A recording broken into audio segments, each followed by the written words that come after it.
Sementara itu pemirsa, pengelolaan koperasi harus mengedepankan keterbukaan dan transparansi dalam pengelolaan demi kemajuan koperasi tersebut. Di samping itu, anggota aktif diyakini bisa mempercepat kemajuan koperasi.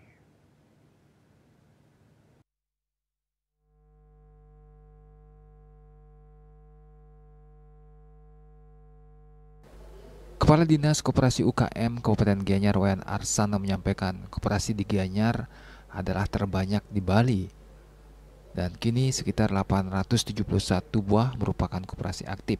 Arsana menambahkan jika koperasi ingin cepat maju, pengelolaan tata kelola koperasi harus transparan sehingga memberikan kenyamanan dan kepercayaan bagi anggotanya.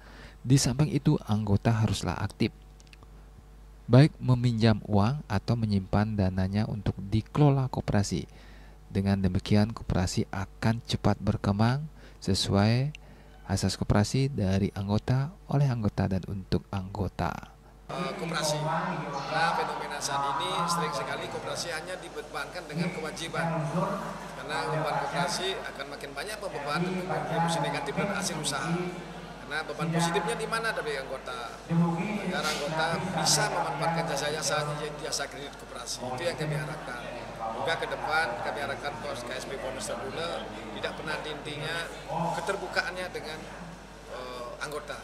Karena keterbukaan ini menjadi roh penting di dalam berkoperasi.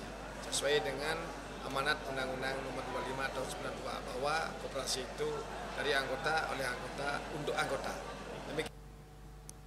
Arsana menambahkan sesuai Permenkop Nomor 8 Tahun 2023, diharapkan koperasi hanya melayani anggotanya.